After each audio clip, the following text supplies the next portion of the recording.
Hey, Lisa, it's Happy April Fool's Day. I freaking love this holiday. Oh, my God. Pulling pranks. I know. So we're going to pull the ultimate prank today. A Jackalope Tales A prank? Jackalope Tales prank. Hell yeah. So very early on in the recording of Jackalope Tales, we made an episode called Butt Stuff. Loved it.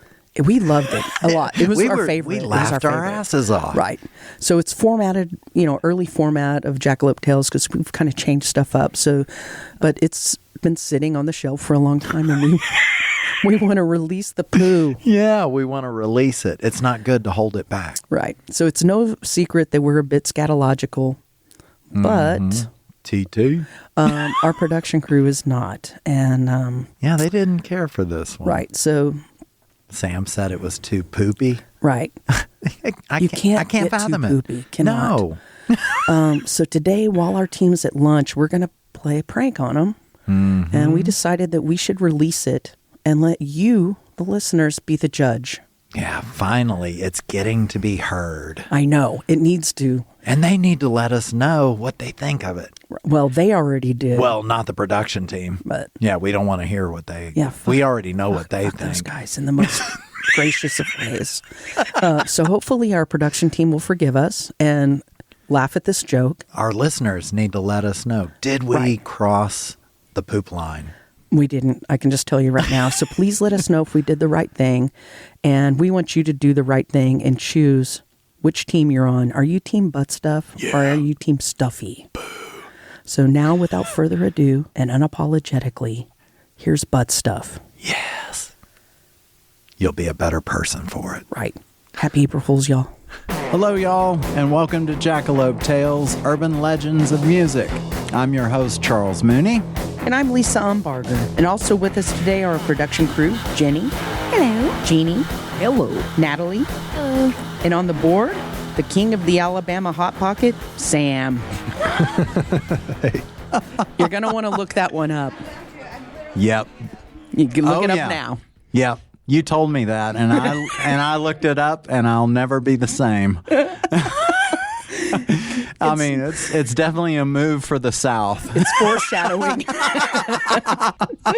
It was pretty scary. It was scary. Yeah, that's definitely below the Bible Belt. Yeah. Yeah. Yummy. So gross.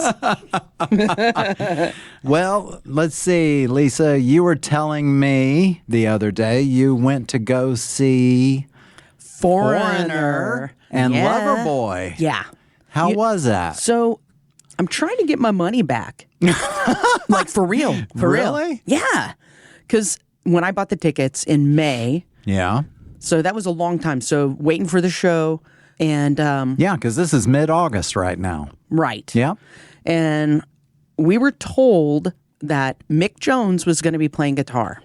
And so I bought tickets. I want to go see Mick Jones. This was going to be their last show. Original. Their last tour. Original member. Yeah. Last show in Dallas. And Loverboy, I was like, that'll be fun too. Sure.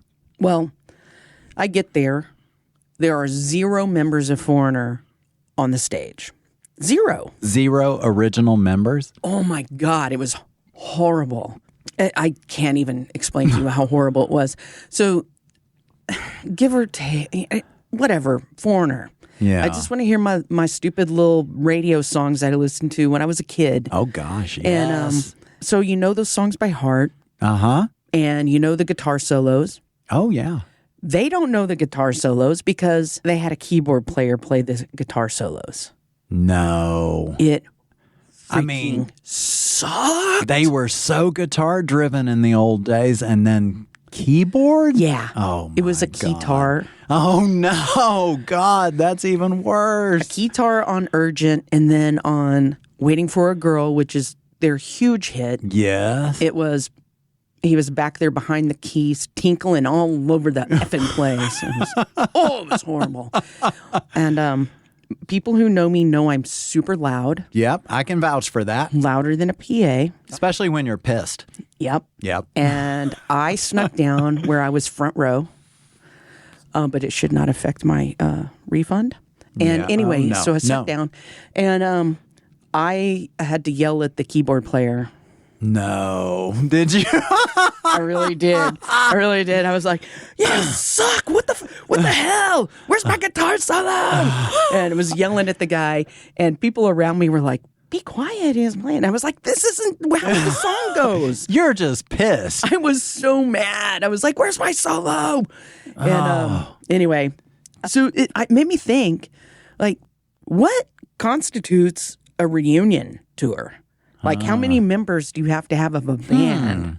That's a good question. I mean, does one person from the original band constitute the band again? I don't think so. Right. No. Because I even thought it was like, okay, well, it's Mick and it'll be fun.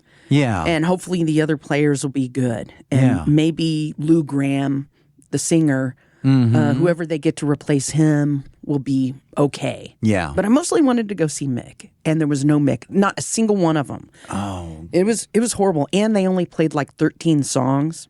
Oh, God. It was all the way around a shit show. Oh, now we're all the members of Loverboy, the originals? Hell yeah. Well, total respect to Loverboy. Yeah, and they were rocking it. They were fun. It was old man rock, and I had fun. Oh, God. Everybody's working for the weekend.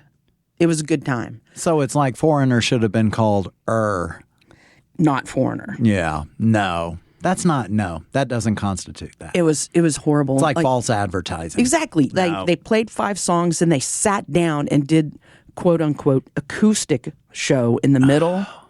Oh, God dang, it was horrible. Oh, God. I've never been so pissed at a show in my whole life. And I love music, and I've seen a lot of crappy shows. Yeah. This was the most disappointing. Oh, my God. It was horrible. No, I really hope you get your money back on that one. They're fighting me. They're fighting me hard. I'm going to keep going after him. I was like, I'm going to flame y'all on the social media side of this, and I will have my money back. I just want a partial refund. Right. Loverboy was fine. They're good. Yeah. They were good. They showed up and did what you wanted. Yeah. But if there's no members of the band that you went to go see play, that is false freaking advertising. Yeah. And that's what I'm basing this on. Oh, yeah. Yeah, because there were 0 members of Foreigner. 0. God. Oh, so mad. Now, I heard you say that they're going at you hard to give you the refund. Yeah. Well, this is what this episode is all about. Going at you hard. I mean, we're kind of delving into music and the sex aspect. Yep. It's the first thing. Sex, drugs, then rock and roll. And I think it's very interesting. Today is Elvis Day. Yeah. It's the anniversary of his passing. Yes. And the first story is an origin story that involves Elvis. This is going to be amazing. Yep. Let's get into it. Yeah. So in 1962, Elvis was completely God. Are you suffering from high-quality podcasts? You see, quality podcasts stimulate parts of your brain, leading to an irksome condition called thinking. But suffer no more, my friend. Introducing Discount Storytime's blend of fictional nonsense and rancid gibberish to provide soothing relief. Try Discount Storytime today. Available on most podcast catchers and at discountstorytime.com. Consult your healthcare provider before listening to Discount Storytime. Not intended to treat unicyclitis, pickleball liver, or jittering expectations. Yep. Except in Mexico. They didn't like him. I thought They it didn't was like him. worldwide. Oh, they did not like him. Uh-oh. So Elvis was banned from playing in any government-owned venue because he was considered pornographic. I mean, the hip shaking and all that. Mm-hmm. Mexico also had heard a story that Elvis did not like Mexicans, especially the Mexican women. Oh. Mm-hmm. Okay. So in 1957, a rumor was started that Elvis made a derogatory remark about Mexican women in a fanzine. And because of the big hatred for the Big E in Mexico, Hollywood made a decision when they filmed Fun in Acapulco that Elvis would not step foot in Mexico at all. They're not even changing locales. They're just going ahead and going with it, but not putting him there. Right. They knew that there would probably be some disruption because there was they really did not like Elvis. This hatred? Oh, right. yeah. And it was very political at the time as well. Right. So the executives in Hollywood decided that they would go and take pictures of Acapulco. Mm-hmm. And when they filmed Fun in Acapulco, it was on a soundstage in Hollywood, and they had like big blown up pictures of Elvis behind him. So when you watch that movie and the ocean doesn't move and the palm trees don't move, it's because he's in front of a picture. It's like early AI. Right. Oh, God. Okay. So it totally sucked, the backgrounds and everything. And I remember watching that movie as a kid going, something looks weird. Even as a kid, you're like, Right. something's wrong with this. I was like, what is wrong with this? So it turns out that the negative statements attributed to Elvis were actually planted by a Mexican politician, Ernesto Peralta Urachirito. You're a churrito? Yeah, sounds like maybe some kind of entree. I know, it does. I'll take one. You're a churrito and some... Or like, you're a churrito, I'm a churrito. Yeah. And the big beef with this politician was Elvis declined to play a birthday party for this 15-year-old media mogul. And the politician had reached out. They sent a blank check to Elvis's people. Yeah. And said, fill it in and just show up and play this birthday party for this little girl. Yeah. And Elvis's people were like, we can't just drop everything and just show up for this birthday party. Yeah. So Elvis didn't even know about it. His people said, no, he can't make it. Right. And it's not like they were being rude or anything. Right. He was on tour. He was playing shows and he's being Elvis. Yeah. I don't know, like eating peanut butter and banana sandwiches and whatnot. Right. A classic. Right. So the politician had a story planted. Mm-hmm. And of course he had the outlet because the media mogul owned a newspaper. Yeah. And they had their gossip columnist. And his name was Federico de Leon. And he falsely stated that Presley had been interviewed and said that he would not come sing in Mexico. And this is a quote. He would not come sing in Mexico as he found it a distasteful country. And he would, in fact, prefer to kiss 3 African Americans than a single Mexican woman. Wow. End quote. Right. Oh, my God. No wonder they hated him. Right. And the poor guy didn't even say any of that. He didn't say any of it. It was completely made up. Elvis didn't know where this had come from or how it originated, but he just knew that, these people have it out for me. Right. And he probably just assumed that, like many Americans who were against him and against rock and roll, that it was the hip shaking. The things he was getting in trouble for elsewhere. Yeah, exactly. Yeah. And he didn't understand the whole thing about not liking Mexican women because, he's kind of famous for liking women. Oh, yeah. Too. That's the whole thing about Elvis. So most of Mexico believed the lie, but they forgot one thing. Elvis had a way with the ladies. Oh, yes. So not all the Mexican women were like, I don't care. I don't care. Right. They're like, he might say that, but he's still sexy. Right. He's still sexy and he hasn't met me. So, I'll change his mind. Yeah. Yeah. So women loved Elvis and some dude with a giant mustache could never change their minds. So while filming Fun in Acapulco, Elvis had a line outside of his door for a sample of some of the real fun. Yeah. Oh, no. Okay. And it turned out that,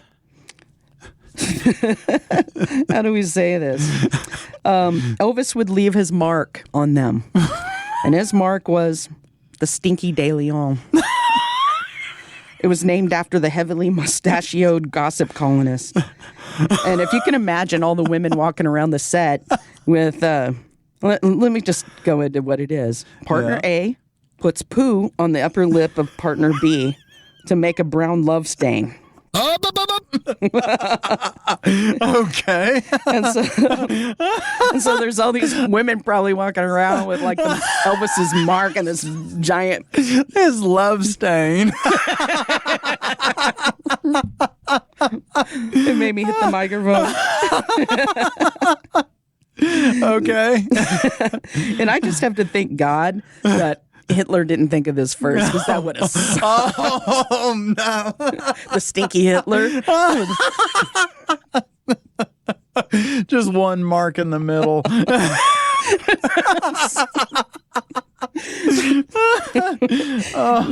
So the Stinky D was later renamed. I changed its name. I don't want to say De Leon all the time, and no one else did either. So the Stinky D was later renamed by Elvis's drummer, who oddly enough is from Dallas. Was from Dallas. And Dallas native Ron Tutt renamed it what people now call it, the Stinky Sanchez, because it's easier to say than De Leon, named after the gossip columnist. Oh, my God. And I would like to tell everyone that we need to trick this one up. And I think that if you added a goatee, like something on the chin, that you can create the deviled ham. So I kind of want to start the deviled ham. Take it to the next level. Why not? Oh, my God. That was good. Stinky D, y'all. The Stinky D. Man, oh my God, I'm hurting from that one. I don't know how I can beat that one. But, I think you can. Well, I'm going to try. So what I'm going to talk about has to do with the old farts. So my favorite. Yeah, also known as the two-cheek sneak, exhuming the dinner corpse, insane in the methane, and Horton hears a poo. So we used to call it the ghost of our friends at the lake. My microphone fell. The timing of that was perfect. Just a second, we're having drop the mic. Drop the mic. There we go. I fixed it. Oh, now the whole thing about farting is it's a very taboo thing for women. Is it? Well, that's what they say. I've been messing up. Because, it's like the women are always like, no, I don't want to fart in front of anyone or anything like that. In fact, there was even I think it was some big TikTok lady who's in another country who ended up in the hospital because she would not fart around her boyfriend. And so she ended up having intestinal issues and all this stuff. So you get a dog and blame it on the dog. Well, she didn't have a dog, but anyway, so she had to hold it. So yeah, it's important to let them out. But see, a lot of females don't like to let it out. Let me say this though, there is an exception to the issue with farting. Okay, there is a Yanomami tribe in northern Brazil and southern Venezuela. And for them, farting is a form of greeting. That's the way they say hello. Oh my God, we're an educational program. I know. It's like, hi. Nice to meet you. Nice to meet you, Charles. I believe that has been the greeting of the father tribe for many, many years as well. They also extend the finger and then invite pull the finger invite trick. someone to pull it, and that is how the father tribe greets most people in their at least within their family, with their finger sticking out. And then they say goodnight with the Dutch oven. So this sex story that I'm going to talk about originated from musician Tom Waits. Really? I'm a big fan of his. Same. Now, he wasn't involved in this, though. Oh. But you know how Tom Waits loves to spin a yarn. Yes. He loves to tell stories. Weirder stories, the better. He seems to really enjoy telling those. So in the early 80s, he told the tale to some friends of a couple that performed the Satchmo. God, should we even ask what this is? Well, the Satchmo, first of all, is Louis Armstrong. Heck yeah. That was that's his nickname. name. Yeah. Trumpet player. And when he would play trumpet, his cheeks would really ball out. It's like the Grinch's heart. It would expand like 3 times the... Right? So what the Satchmo was, according to Tom Waits, he was saying how there was a couple where the lady would sit on a man's mouth and then float an air biscuit into his mouth, which would then make the man's cheeks blow out like trumpet player Louis Armstrong, known as Satchmo. So Tom never did say who he was talking about, but they really wanted to know, who the hell is he talking about? I want to know. I know, right? And we're not sure, but they think they figured out that he's talking about the sister of Loretta Lynn, also known as Crystal no Gale. Way. No. Long-haired Crystal Gale. I know. Well, anyway, it turns out that Crystal Gale and Tom Waits co-wrote a soundtrack together in 1982 for a movie called One from the Heart, which was a Francis Ford Coppola movie. One from the fart? Well, and it was in the early 80s when Tom Waits started telling this story. Now, and the way they kind of pieced it together is Crystal Gale's husband was also her manager. And, of course, when she and Tom Waits are recording this album, well, I'm sure that Tom Waits and Crystal's husband, talked and had time to kind of... Guy talk. Yeah, do some talking. And so Tom Waits is probably sharing all these cool stories. And so then Crystal's husband wants to kind of share something he knows. And so it turns out that he shared that he and Crystal have a fetish for the O-ring oboe being played in his mouth. To make it even stranger, according to Tom, and this is kind of the thing that made it really appear that it might be Crystal Gale, he said that the man involved in the Satchmo loved to hear the female sing, "Don't It Make Your Blue Eyes Brown." Oh, God. And see, Crystal Gale's biggest hit was, "Don't It Make Your Brown Eyes Blue?" Right. There should be something in there about pink eye, too, because something's going to happen bad on your eyes. Yeah. So, and this person loved to hear the female sing, "Don't It Make Your Blue Eyes Brown" during the act of Horton hearing a poo in the man's mouth, which further validated that it could have been Crystal Gale and her husband, who was her manager. Oh, no. Crystal. I know. I mean, all that innocence. Did she tie her hair up? Because what was it, like 7 feet long? Oh, my God. It has to get in the went way down of, to her feet. Like, if she... breaks wind, does it blow her hair like giant hair curtains? Yeah. Oh, yeah. I'm sure he loved seeing the hair blow during all that. No. But you know what's really funny, though, is I was kind of curious about hearing about the Satchmo. I did a Google search. I've been really doing some scary Google searches to prepare for this podcast. You're on a list now. I am, yeah. And then, of course, looking up the, what was it you said earlier? The Alabama. Oh, yeah, the Alabama Hot Pocket. Yeah.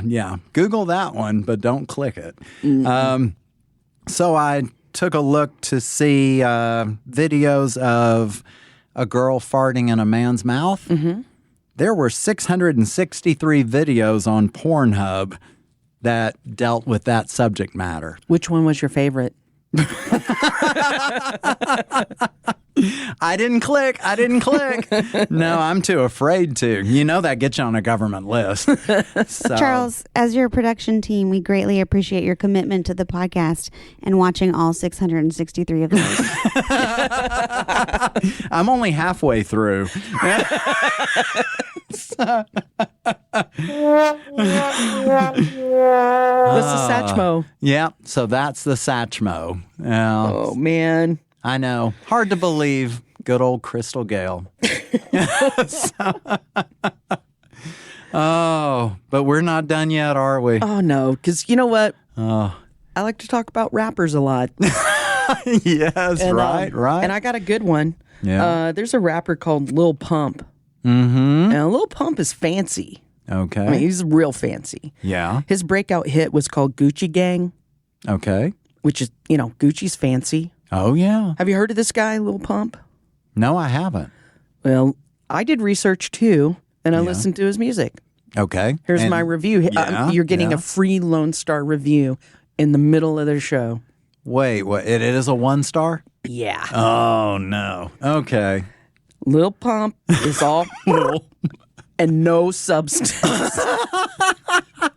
Okay. His beats are weaker than New York tea, and he really needs to spend more time on them and less time taking shots at J. Cole, who's a freaking musical genius, by the way. Uh-huh. Love Yeah. J. Cole, Lil Pump. No. Oh, no. Yep.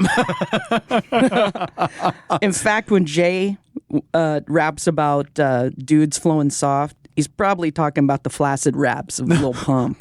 Oh, yeah. No. Okay.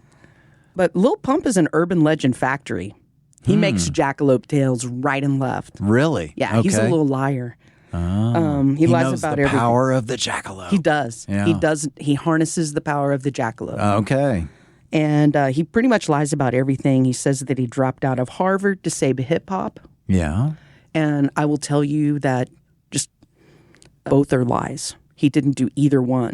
Oh, God. That's bad when you don't give anything that's real. And he also made an announcement that he was going to give the commencement speech at Harvard in 2019. And he misspelled commencement in his announcement. Okay. Yeah. Right? Yeah. But let's be real. I really hate mumble rap. And he's in that genre of mumble rappers, and I do not like it. I consider it lazy rap. Is it literally just like... Kinda. There's no skill in the rhymes, in the words. It's skillless, lazy rap. Okay. Yeah. I really do not have time to listen to mumble rap. Yeah. It sucks. It's like you're laying in the floorboard in the backseat of an Uber telling me you're hard. So when you have an old white lady telling you suck and you need to step up your game, you probably should step up your game. I mean, that's a call to action. Do Yeah. it. Yes. That's probably pretty bad. Yeah. Anyway, let's get into Lil Pump and this little fancy gangsta. Oh, God. There's a sexual act associated with Lil Pump. Oh. Mm-hmm. Is it anything to do with an Uber? Well, maybe you might be able to do this in Oh. Uber, but it could be dangerous. Okay. Okay. It's called the Parisian mudslide.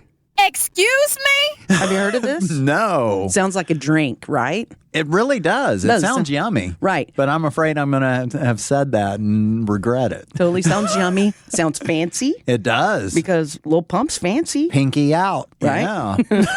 Yeah. Oh, man.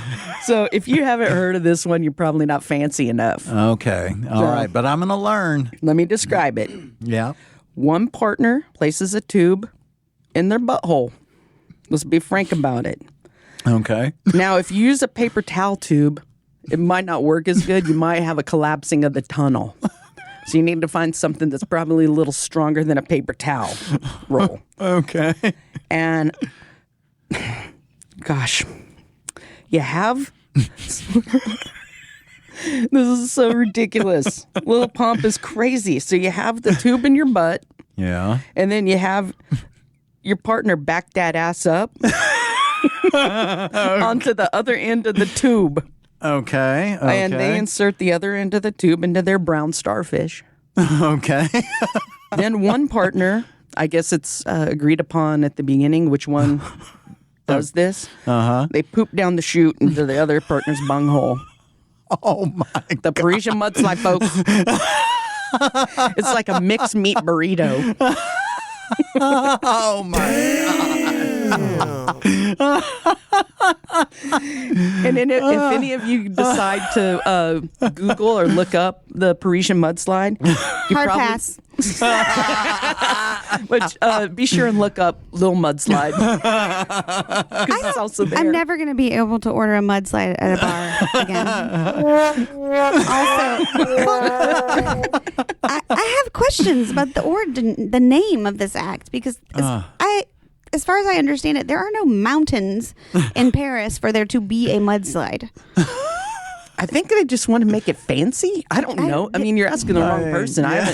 I mean, I don't even have paper towel holders Charles in my watched house. 636, disgusting videos of, and then you can't even find the origin of the name. I'm just saying. Maybe now that's now I can see why you say it's dangerous in an Uber. I know, right? Like, everyone's facing out the windows. And if you're in the middle lane, it's like surprise faces. Hit a pothole. Oh, no. Oh, God. Okay. Mudslide it is. Oh, no. It's horrible. Oh, that was... Lil Mudslide. Yeah. Oh, my God. Oh. Have either of y'all done that? Oh, my God. This is it. Saved by the Kazoo. The Peruvian mud kazoo. The Parisian mud Kazoo. Yeah. See, I'm already getting it wrong. Played by the famous Satchmo Mooney. Yeah. Well, this is the part of the show that we love. It's called the Lone Star Salute. Yeah. Yeah. And what do we do here? Oh, my goodness. We look for reviews, and they've got to be 1 star. Of course. Of clubs, music, artists, shows, anything, as long as it's a 1 star. And it makes us laugh. Yes. We laugh at it. We focus on it. We do appreciate it. We do all the work, and we share it here with you. Yes. It's some work. Yep. So now the one I've got today kind of falls into the whole sex thing. I'm in. Yeah. Wait. Does it involve a paper towel roll? No. Okay, I'm in. No, I don't think it does. But it's a review for the Erotic Sound Effects CD. Okay. And it starts off by saying, this was a huge waste of money. You think? There are very few erotic tracks on it. I see nothing erotic about phones ringing, pig noises, etc. Ring my bell. Isn't that about that? I'm just wondering how pig noises. I know. you heard the phone part before you figured out the pig My part. brain was catching up. I mean, so I think the pig noises are probably referencing the Deliverance. Because it can be sexy depending on where you are. Well, they go on to say, I expected sexy music, perhaps, but this is a ridiculous waste of a CD. There is some woman saying, come up and see me sometime, and is that a gun in your pocket? And they say it several different ways. Lame, lame, lame. Save your money. The only reason I was generous enough to give it 1 star is because the site didn't give me the option of 0 stars. You know, one person's 1 star. It's an opportunity for us to let's do it better. Yeah. I mean, do we come out with a Jackalope erotic? Yeah, because I mean, we can see where their mistakes are. Take out the pigs. Yeah. More donkeys, maybe. Yeah. And we'll just work on you saying, come up and see me sometime. Yeah. Actually, if you just say, come, I think it might be better. Come.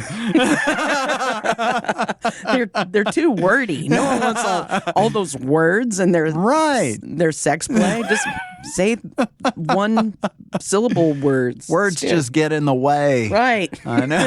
It ruins the timing. It's like, there you go. Market it. Put it on it. Oh my God, a 3-second recording. For all the prematures out there. Oh, shit. Oh, God. Dang, I don't know how to top that because I'm going to talk about Elvis. Well, no, sometimes Elvis can top an erotic sound effect CD. All right. Well, this is a review of an Elvis concert from May 12th, 1976. Wow. And the reviewer is named R. Howell. Elvis played Las Vegas, played like 3 shows in a few months there. Yeah. And I think he was having some issues. Uh-oh. So R. Howell says, Elvis was foggy, ruffled, and puffy. The show started with a sprained ankle announcement and 10 extra minutes from the opening comedian. Elvis stumbled on stage and blamed a stagehand. He was extremely drunk as he rambled on about all of his diamond rings. Everyone in the audience was asking what was the matter with him, and it was embarrassing because his kid was in the audience. We left after Elvis played a very vulgar version of Are You Lonely Tonight? We didn't come to Vegas to see such vulgar acts and hear the once great Elvis Presley defile a great song. Oh, God. In front of his daughter. Oh, good Lord. He's really, Yeah, he was having he had a hard... bad experience. Oh, no. God, that was good. That was good. What are we talking about now? Oh, The happy ending, happy ending. which is very appropriate for this episode. Yes. So let's review, is it a jackalope tale or is it real? You got it. So the first one, your story. The Dirty Sanchez. Sanchez, yeah. Dirty Sanchez. Good old Elvis story. There are a lot of legends about this, about how it started. And when I was investigating it, not investigating, but reading. Okay. There's a bunch of different origin stories for Dirty Sanchez, and I think Elvis was just one of them. So okay. it cannot be totally a real. I mean, I believe it happened. Yeah. And he was a pariah in Mexico. But I don't know if he was the originator of this. But I like to think that he is. Yeah, no, that is cool to think he is. We'll have to talk to his drummer if he drops by Dallas anytime, because I think Ron Tutt's still alive. Oh, really? So maybe firsthand shout out Ron experience. Tutt. Can you let us know? Exactly. I'd love to know. So that one's an ongoing investigation. Yep. Oh, no. Let me bring that fart up a little So it's bit. a jackalope tale. Yeah, there we go. go. Jackalope tale. Yep. Well, what about And Satchmo? Satchmo. Crystal Gale and the Satchmo. Yep, that one. Well, as I was saying, Tom Waits loves to tell stories. They kind of had to conclude who it was for that story, but he never, ever did say who it truly was that he was talking about, which couple. So I'm going to have to say a jackalope tale. Oh, But man. I know. But it probably was Crystal Gale. Oh, I mean, with that long hair and that much in her stomach, yeah. I mean, there's a possibility, but we do have to call it a jackalope tale. And then our favorite little mudslide guy. The Parisian mudslide. Yeah. You know, that guy, we said, he's a jackalope tail factory. Oh, that's right. That's right. He is so unimaginative. You could tell by his raps. There's no way he made this up. Yeah. I think probably other rappers were dogging on him and probably told a story about him called Lil Mudslide or Parisian Mudslide because he fancy. Yeah. But he's making all the shit up. So yeah. probably another story he made up. Yeah, don't even give him credit for anything. No, he don't get no cred. Nope. No. Lil Mudslide, jackalope tail. I can't wait. You are going to I say? can't wait for Little Mudslide's diss track of Lisa. It's I'm very excited. Lil Mudslide. Lil Mudslide's diss track of Lisa. I can't wait for that. I can't wait either, because guess who's going to come to defend me? J. Cole. There you go. That's it. Come on. Oh, man. It was a great sex show. It was a stupendous sex show. It was. It Man. was. I got to get back to my Pornhub. Right. So after this. Got to finish up. You have over 300 more videos like that to watch. I know, and then I got to look up mudslides. in Alabama Hot Pockets. Oh, my God. Sweet home. That's a full dinner. Oh. Well, and on that note, thanks for listening, On that everybody. brown Thank you, everybody, for listening, and please follow our links on our show notes and find us on all the socials. Yes. Subscribe, rate, and leave us a review on Apple Podcasts and anywhere else you get your podcasts. And join us next time as we question, is it real or is it a jackalope tale?